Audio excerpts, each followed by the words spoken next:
simulation, sort of run in. Just a quick review of the syllabus, class times.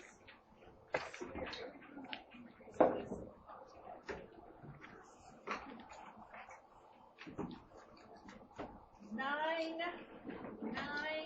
a civilized time, to 12, okay?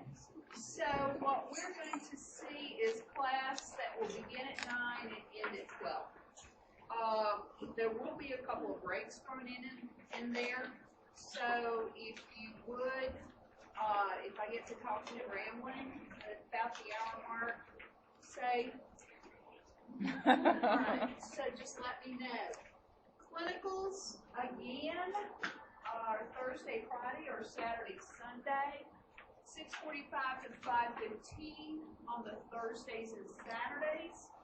And then we have either a debriefing from 8:30 to 12:30 on Fridays and Sundays, okay? I want to go over the clinical schedule with you just in a little bit because it's a little different. Instead of debriefing, some of you will have simulation instead of a debriefing. And I've rotated the clinical groups through so that we'll have like 2 or 3 clinical groups here at a time for the simulation, okay? Basically, information, I'm course coordinator. Ms. Ward is clinical coordinator. And the other folks that are in this course, Ms. Bowie will be doing the last unit. Other full-time folks that will be doing clinical, Ms. Rumble, Ms. Chandler, and I think the rest of our faculty is part-time.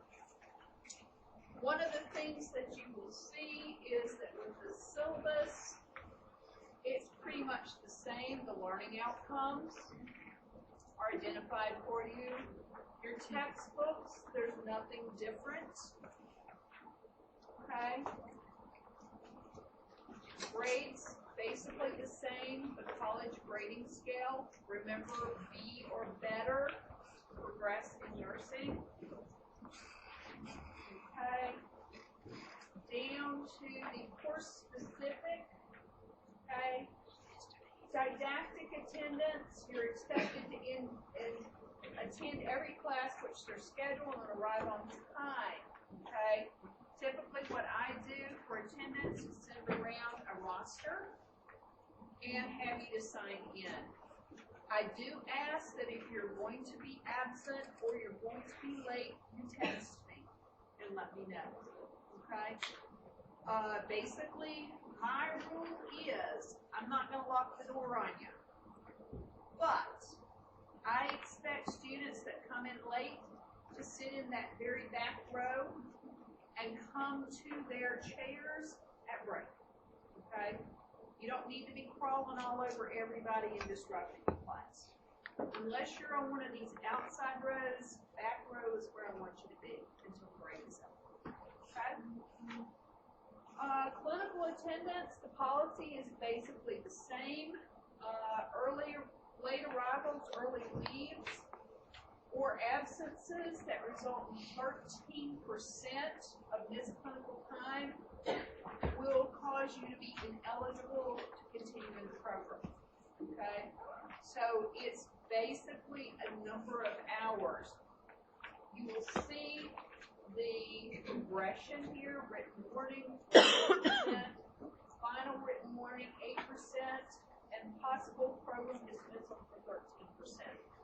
Now, that's a little flexible in that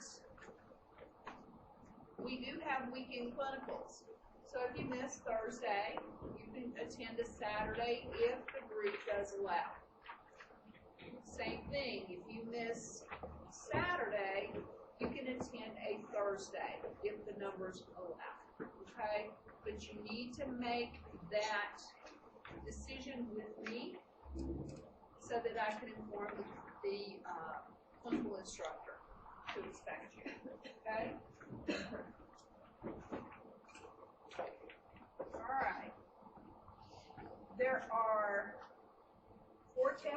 Science course that count for 70% of your course grade.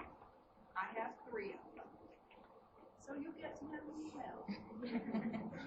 Ms. Bowie has the other tests. The final exam, of course, will consist of around 100 questions and be 30% of your course grade. Okay? This is no different than what you've seen before, but it is important to note. Okay? No call, no show for a test is very unprofessional and will result with you meeting with the faculty. Okay? You need to let me know that you're not going to be here the day of the test. Yeah, if you sleep through the first 30 minutes, still text me and let me know. That's considered notification. You don't call me until the day after, that's considered a no call and show. If you reschedule a test because I didn't study enough, so I'm gonna call in sick. I know people do it. I do it when I was a student. Basically, you will see there are some penalties for the first missed test. You will see the grade that you're in. But if it is a consistent problem, meaning that you reschedule a second time, you'll get a grade no higher than 90. If you reschedule the third time, a grade no higher than 80, no matter what you make on that test. Okay? So there are some consequences for being absent on the test day. All right, so medication calculation test. If you noted on your calendar, it's this Thursday. Okay? Probably will consist of 10 to 12 problems with types of math that you've seen before, like oral doses, IM doses, IV push doses, and IV fluid, okay, calculation. So if you need help, let me know, and I'll see if I can come up with some problems. But it's math that you've had before, okay? No new math yet. One of the things that we will do in this course is Ms. Ford will come in and talk to you about pediatric math. And you may see a few of those questions on a few subsequent tests, okay? And then you will be responsible for that information involved. But these are problems that you've worked before, and you should have very good idea of how to work them. You will be issued a calculator for the math calculation test, but you must show your work on the paper. If I just see an answer with no work to show me how you set up the problem, it will be kind of wrong. Okay? Even though I know a lot of you, and myself included, can do the math in your head, but I need to see that you know how to set the work up. All right, so course competencies and content outlines are there. We use those as a guide for our lectures. You should use them as a guide for your study. So take a look at those. Any questions about the syllabus? Okay. All right. Now, let's look at clinical schedule. One of the things that I will show you is that the weekend clinical groups will have clinical this weekend. That is to give you 4th of July weekend off. Okay? So clinical groups that are doing a weekend, I understand that you're doing class all of this week, weekend clinical, and then class next week. It's a stretch. But you will have Thursday, Friday, Saturday, Sunday, and Monday, Tuesday off for the 4th of July. Okay? There's a little bit of a payback for just seeing my face every day. Okay? So, look at this. This is Ms. Burke's clinical group. So, for this weekend, you will do a 10-hour day on Thursday. You will be briefed on Friday. The next week, same thing. Excuse me, Saturday, Sunday. Saturday, Sunday. Okay, and this last week, which will be the 14th of July, that is a Friday. You will come here for sim. Okay? Have clinical on Saturday, but no debrief on Sunday. So that's the way it works on the weekend clinicals. Now, for you folks that are doing Thursday, Friday, well, we can look at Mr. Braley's group. Basically, you will see here clinical debrief, clinical on this Thursday, and then you will come to simulation on the 14th. So look at the dates up here. One of the things that you will see is we don't do clinical this week, but we will start next week for the Thursday, Friday group, okay? So that for the Thursday, Friday groups, in my clinical, I'm taking over for Miss Beaver. Hard shoes to fill, but I'll try. Miss Rumble and Miss Bowie, we all come to sim on the 30th of June. Okay? Now, sim on that day will consist of some extra information on mobility devices, canes, walkers, crutches, how you get a person after hip replacement in and out of bed, how do you wrap a residual limb after an amputation, okay? There are some videos that I will show, and we will practice.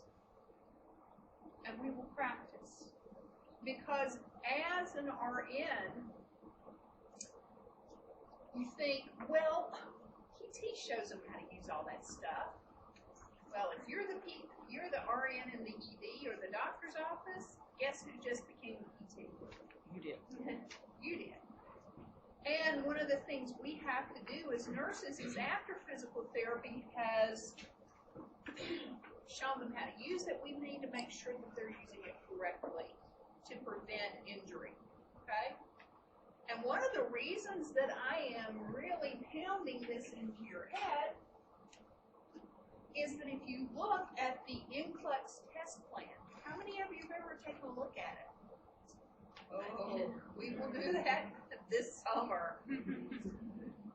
I mean, why are you going to take a test that governs the rest of your life without looking at the test plan, guys? No, we're not going to do that. If you look at the test plan, it specifically lists canes, walkers, crutches, mobility devices as testable material. Okay? So we will, number one, look at the NCLEX test plan, and number two, we will go over that information so that you're familiar with it. And it is testable material. After everyone has gone through SIM, there will be a minimum of 10 questions on the final exam about the content in the SIM day. So don't think that you're going to just sit here and have to participate and then you're just going to do your time and go. You're responsible for that material. Now, for SIM, I need you to bring two things. A pair of socks that you don't mind getting stretched, okay? Those little bitty anklet things with the little bobtail on the end probably are not appropriate. But you need to bring a sort of a pair of socks that are not too tight. Because what we're going to do is practice putting on socks without bending over. Okay? The other thing I need you to bring is a pair of shorts. Loose shorts. No Sophies. No butt crack beans. Because what what you're going to do is practice putting them on without bending over. Okay? You do get a grabber. Okay? But one of the things that I want you to remember is that you need to have a very loose short. I'll have these here if you forget, but make sure that the shorts will fit over your clothes. Okay? I don't want anyone to take their shorts off in here and then put them back on. Alright? It's not that kind of scene. Questions about sim? It's a lot of fun.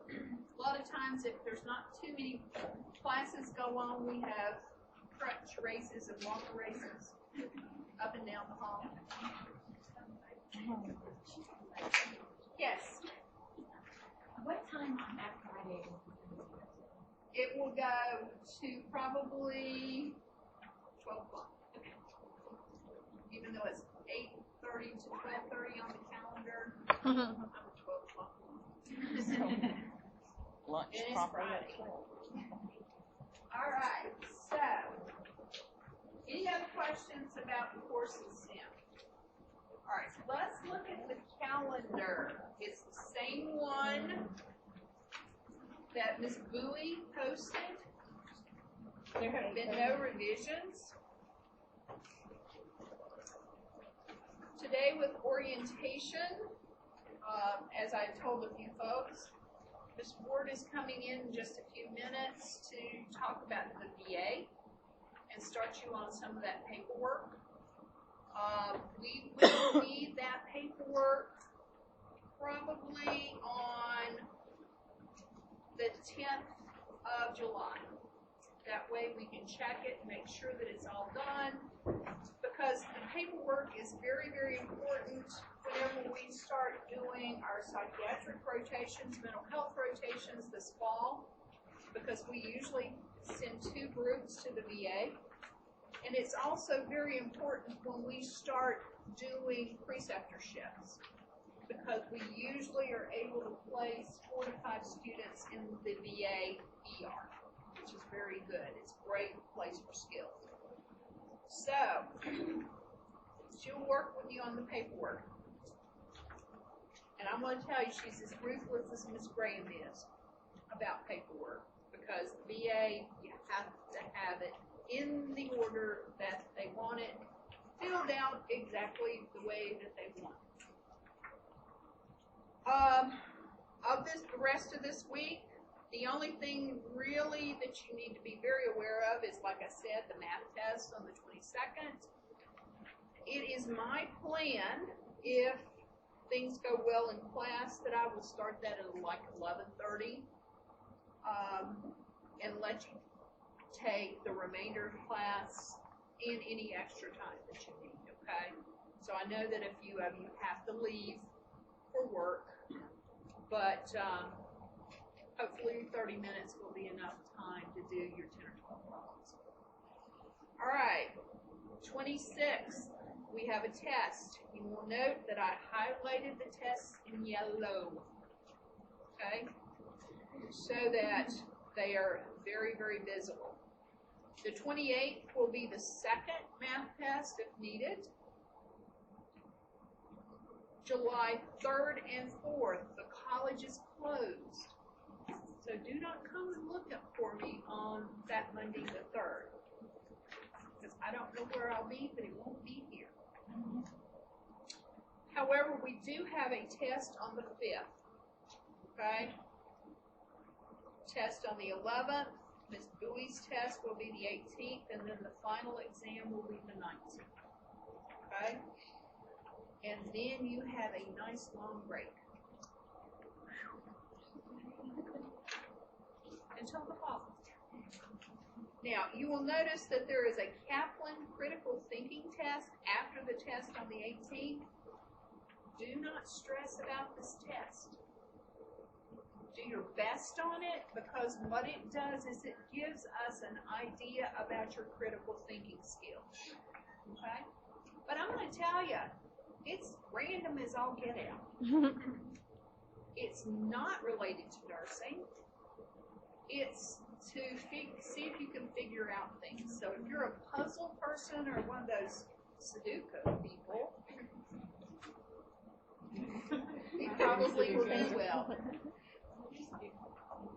But what critical thinking test gives us an idea about is that Kaplan, who is our company that we subscribe to, and you will learn to hate the word Kaplan until after you take NCLEX, and then you will say Kaplan is the best thing that ever happened to me. But I swear you will detest it until that day comes. But their critical thinking test and their fundamentals test, they've done a study and they show that people that did well on fundamentals and do well on critical thinking, there's a percentage that they will give you about passing NCLEX on the first time. So it's a validated study, and if you're interested, I can let you see it, but after you take the critical thinking test. You've already had fundamentals. Okay? And what I would say, if you guys have not done your remediation for the Kaplans that you've already done, after this course, get started on them, because you'll have to have them done by Christmas.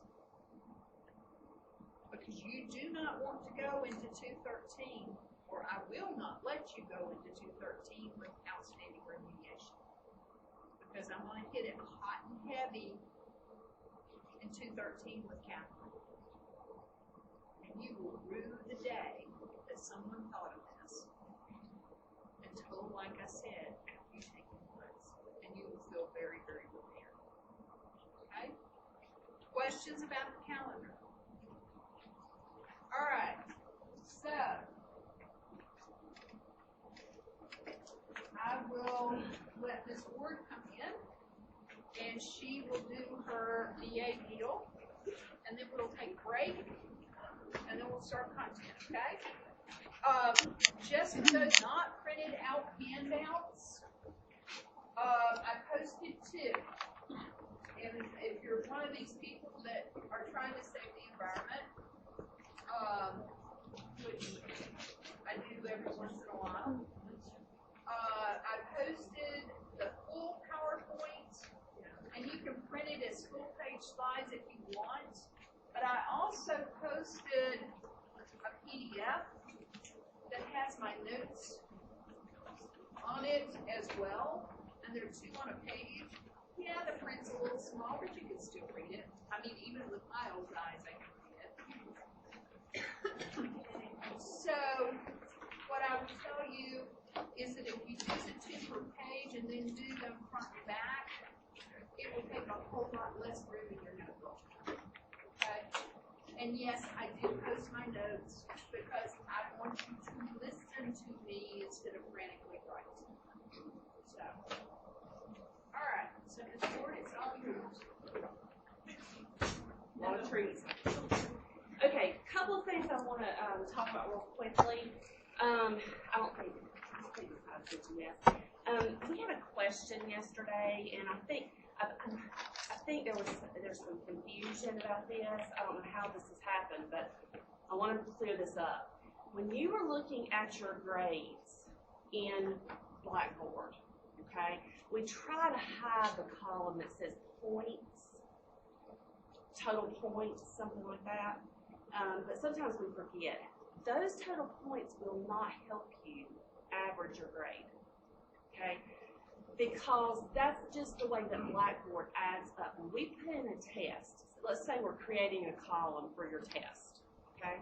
And we have to put in all this stuff. We have to put in the percentage that is weighted and all this stuff. It asks us how many points that test is worth. Your test is worth 100 points, right? But it doesn't take into account in that total points column the weights of the test, okay? So please don't look at that. I had somebody tell me yesterday that, oh, my whole study group relied on that to calculate their average. Don't do that. Don't fall into that hole, okay? Because that's not going to tell you your average. We provide you a column, and in that column we have to calculate the weights and all this stuff, okay? So we'll try to keep remembering to hide that column so it doesn't even confuse you at all, and just don't even look at it. All right, does anybody have any questions about that? That's just where it's, like 430 out of 500. Right. Yeah. So don't look at that. All right, is everybody with me? Yes. How many of you have been doing that? Yeah. Yeah. Don't do that because it's not going to calculate outright. It's just not, because it's taking into account how many points is, but it's not taking into account the weight of the test. Okay. Everybody with me? Okay. All right, the second thing I want to do is I want to give you something for my benefit and for the instructor's benefit. Every semester we look at, you all do an end of the course survey, right? And there's always stuff on there that talks about different things.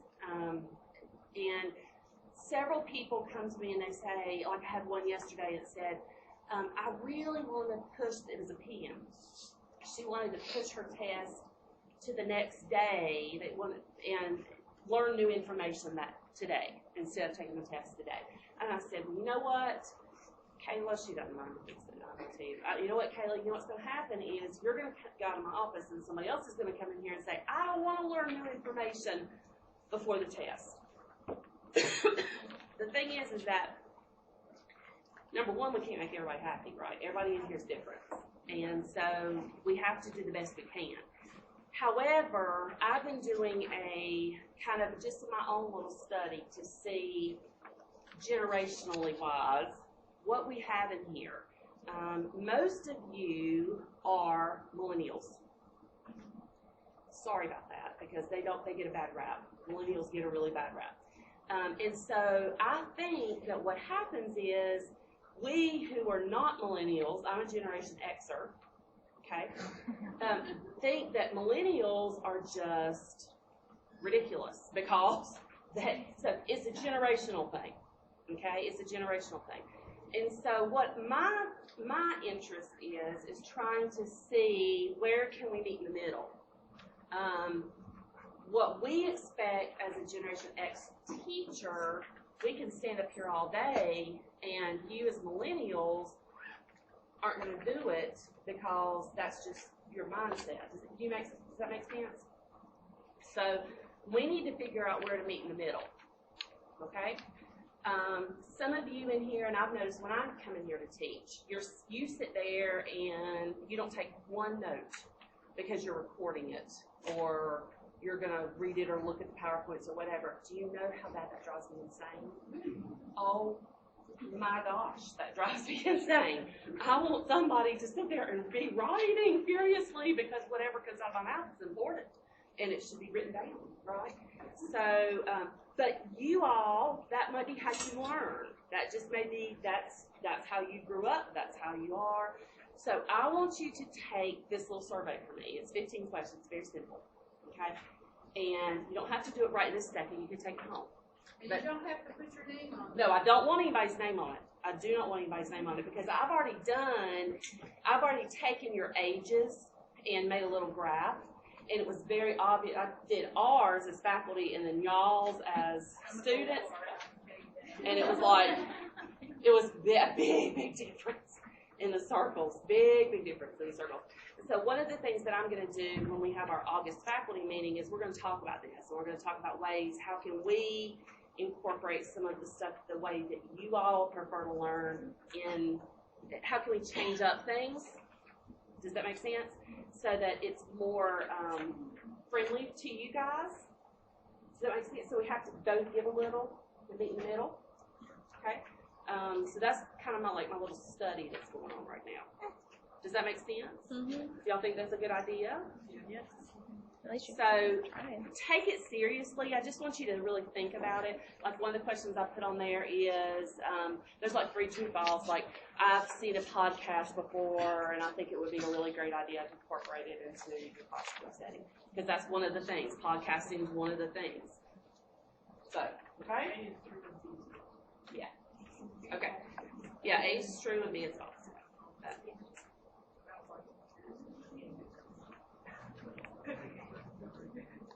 Okay, so, and a lot of you, like Julia just said about writing furiously, my hand gets cramped. Some of that, though, Julia probably doesn't realize is something that she's learned over the years in her generation. And if you've read a lot of generational stuff, a lot of the things that you do, you don't think about because you've just always done it that way. That's just how you were raised. Ben is never going to know how to write a letter.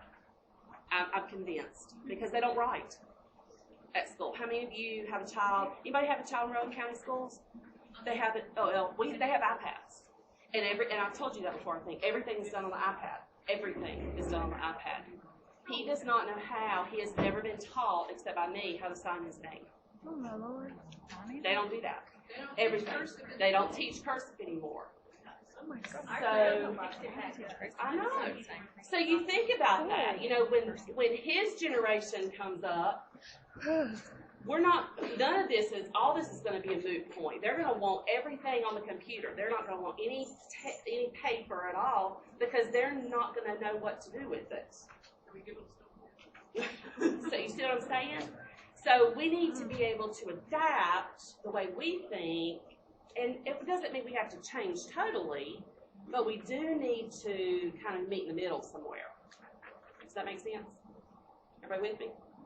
You think it's okay to do that? It'd be interesting. It's just going to be interesting to see. Okay. All right. Will you let us know the results? Yes, I'm going to tell you the results. How's that? I will tell you the results. Okay. This is the VA requirements. Okay. Requirements for the VA. So, God help us. So what I'm gonna do, I want you to put your little surveys down because we are going to go over this step by step. Okay. This is your instruction sheet. So I'm going to pass these around first. And then I'm going to pass each individual paper around, okay? And we're going to talk about it.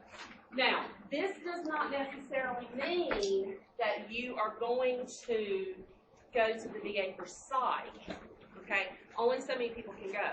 However, what I'm going to do is everybody still has to do this paperwork because when spring rolls around, you may be at the VA for preceptorship, okay? So everybody has to do it.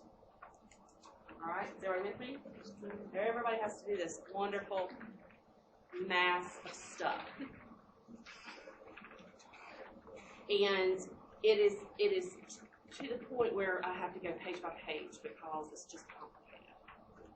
But it's worth it. I keep telling myself this. It's worth it. It's worth it. It's worth it. Okay? I want this back to me by, what day is it? July the 10th. July the 10th. Okay? Because I'm going to have to separate all this out, make copies, and then I have to lug all this stuff to the VA for them to go through it again. Okay? All right, is there extra copies back there? Okay.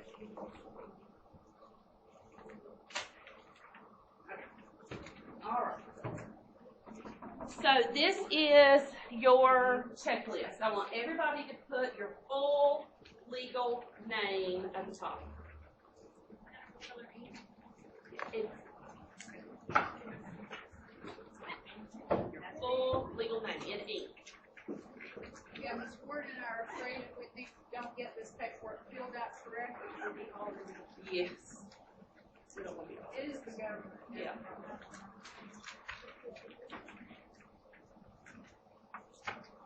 Okay. After you've written your full legal name, where it says rotation dates, all you need to put is 8 2017 through 5/2018, because that'll cover us, just in case you don't go to spring. Everybody with me so far? Okay. Institution, put Salisbury, VA. Salisbury, VA. And then where it says nursing program, RCCC. Okay?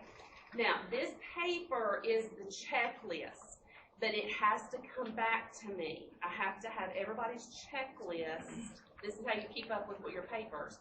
But this has to come back to me with your packet, okay? Is everybody with me? Okay, so this is the TQCVL, that's going to be mine. So you don't need to worry about the TQCVL. So that first one that says TQCVL, just check. Yeah, go ahead and check, because that's something I have to do.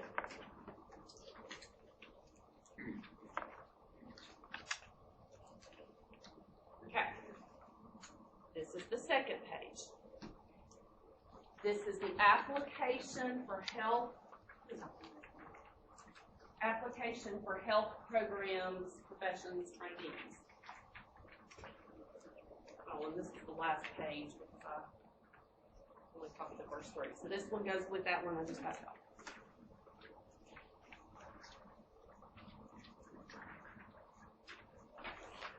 If you think your paperwork is bad, you should try being a faculty member of it. Yeah. We have to fill out a job application. Those are vicious. They will volunteers that do the swear same you thing. in. It's a lot. They will swear you in. You'll have to raise your hand and say that I'm going to be a proper U.S. citizen and not bomb anybody and that. Sipping it? I don't know if you're gonna make it, baby. It's But you're gonna swear you in, but you're gonna behave. okay.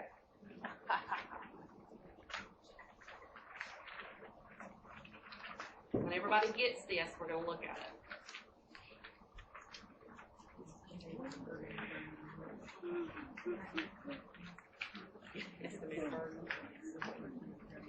Yeah, that's one of the things that you'll see is that every government document has to have a estimated time for completion. And that's what that estimated burden is. As a burden. And burden is probably the correct word. Yes. Okay, so everybody got one? All right. Now on the front page, you need to fill out, not at this moment, just because I want to get through all these papers. I don't know if you want to star what you need to fill out or highlight or however you want to do it. You can highlight the line, each line, because not all this stuff you have to fill out. Okay, so if you got a highlighter, that might be the best way to do this. Which page are we starting on?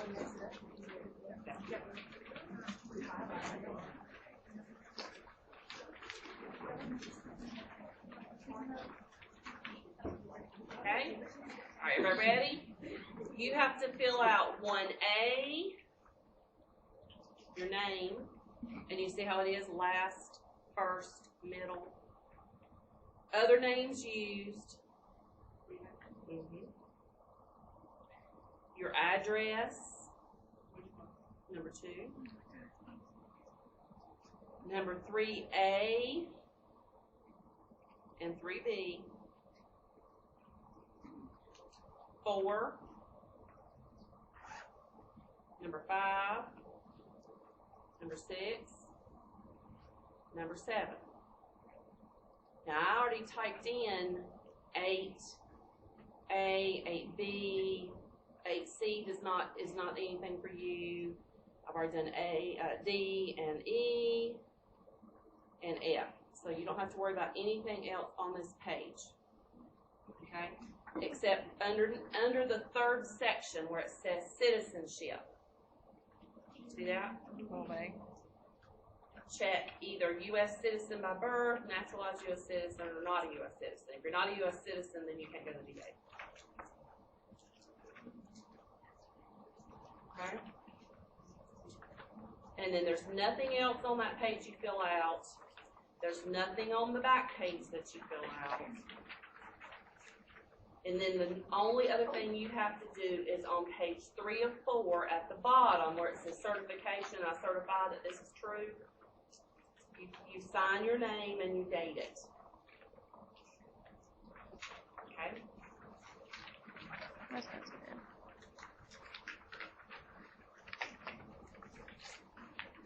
Everybody with me? And then that last page that I gave you, that random sheet that goes with it, you have to sign that you authorize for release of information, and then sign as the applicant.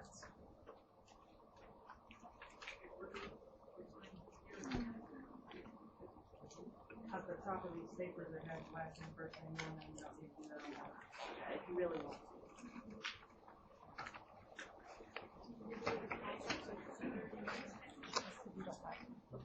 Okay. Do we have, are we checking all of the boxes? Checking, yeah, check all the boxes.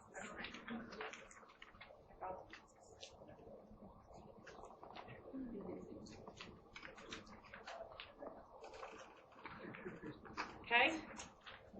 This next thing is called the Declaration for Federal Employment. You are not being employed, but they still make you write it out.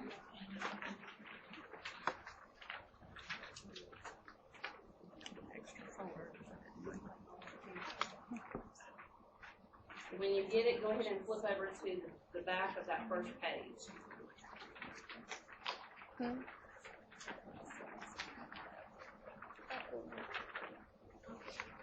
Don't flip my chair on your way up. Flip my chair on your way up.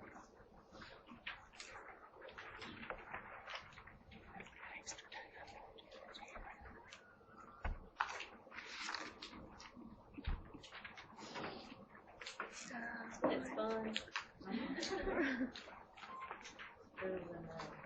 I know I need to go to walk Chelsea there.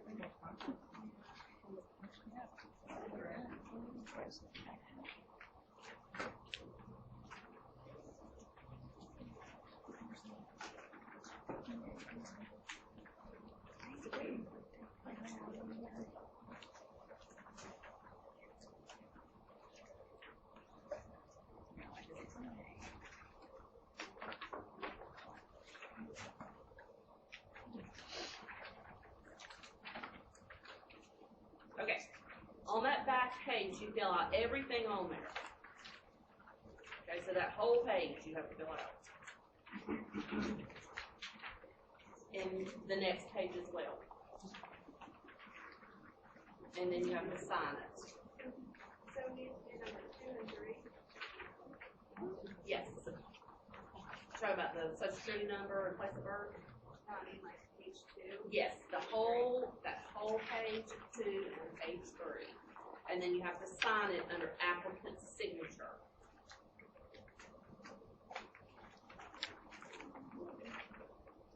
Okay? Next. You with me? Flip your checklist over. This is the part that is going to take you the longest. You have to do the BHA mandatory training. It's just the same stuff that you've done for Navon, that you did for CHS, about fire safety and all that fun stuff. But for this, you have to print certificates. Okay? There are 2 certificates that you have to print and turn in to me when you turn in your packets. Okay? Do not turn in your packet to me unless you've already done the certificates. Okay? So on the back of your checklist it says print certificates 2 to verify completion of mandatory training and privacy and HIPAA and VHA stuff. Okay?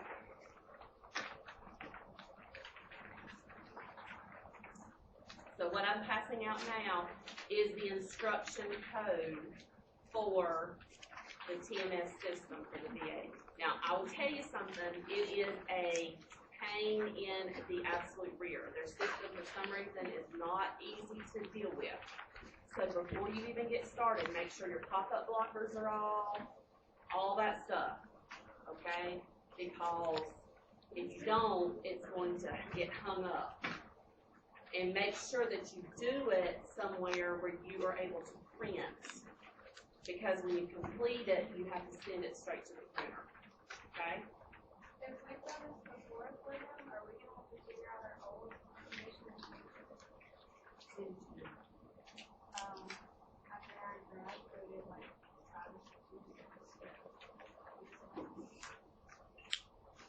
Well, it's expired because it expires within a year, but yeah, if you need to try to figure out what your code was because, yeah, it's not gonna let you back in. Well, I'll deal with you on a separate basis there. Okay. Everybody with me? Okay. This will take you a while. Now, they say it takes you 4 hours. They say it'll take you 4 hours, but let me tell you something. Just this part? To do those training certificates, but let me tell you something. That's 4 hours if you sit there and read through every single slide. Oh, You understand what I'm saying? She said. Jump to the exam. You just have to pass the test at the end, and it's all generic stuff, so you should be fine.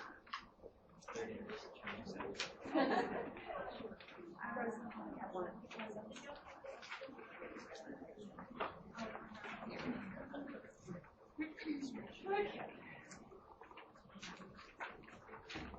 All right, this next one is a request for a 1VA identification card.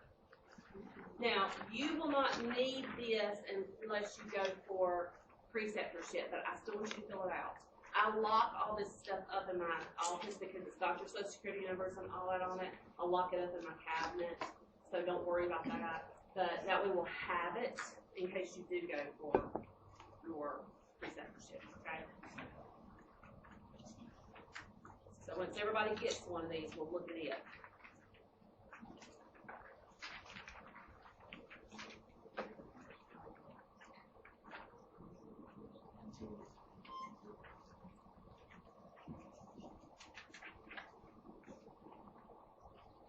Let me tell you something too. If the time comes that you either go to the VA in the fall or the spring for preceptorship and you have to get a VA card, this is a good time to start looking. If you notice on your checklist, it says note. Please bring 2 IDs.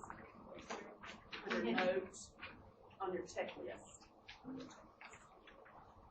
Note. Please bring 2 IDs. This is a good time for you to start looking for those IDs if you have no idea where they are. So one can be your driver's license, but the other thing has to be a social security card, a birth certificate, or a passport. That's okay. It's just identifying who you are. Yeah. So does everybody understand? Because a lot of people don't understand where their social security card is and all that stuff. So just you need to start digging through and finding that stuff out now. Okay. 1 through 7 on this first sheet has to be filled out. Where it says applicant information. Okay. Part B, you do not fill out. Part C, you do not fill out. None of the rest of that stuff you fill out. Flip it over and look on the back. This is what everybody forgets.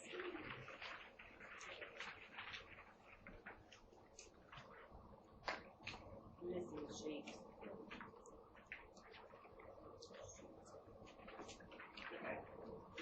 Well, if you forgot it, you're going to forget it because I don't have to give it to you. But I will find that sheet I'm missing. There's a sheet that you need as part of this, and I'll have to copy it for you. Where it says 1 VA ID card acceptance, all you have to do is print your name where it says printed name of applicant and sign it and date it. Part B.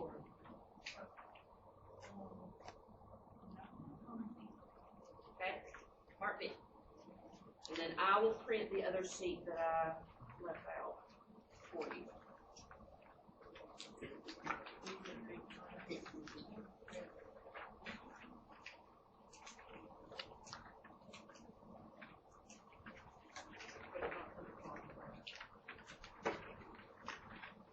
a skinny girl margarita real fast. Okay?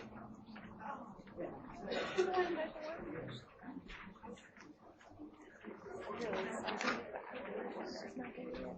Huh? She's not there yet. She can get there. She's not there yet. Really?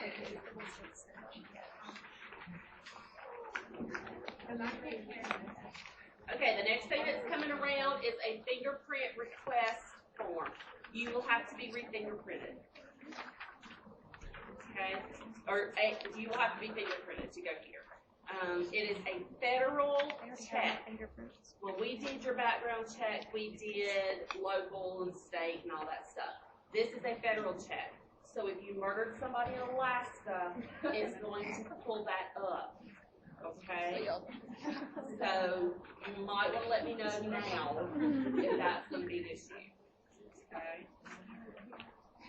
If we've had fingerprints before, like the Cabarrus County Sheriff's Department for like a licensure, it doesn't. They do their own fingerprints. Okay. Yes. I wasn't sure if I like could get copies or. I know the Okay. VA has my fingerprints. Does it herself. Okay. She is the fingerprint. Don't miss the teeth. No. We do not miss the team. We are Tina's best friend. Because the VA got my fingerprints 3 months ago. Because I'm a volunteer for them. They will still do it. They'll do it again. Just in case. Yeah, in case you burn your fingerprints off. Okay, everybody look at this. And you're gonna laugh, so this is the truth. Now, most of this is very, very self-explanatory.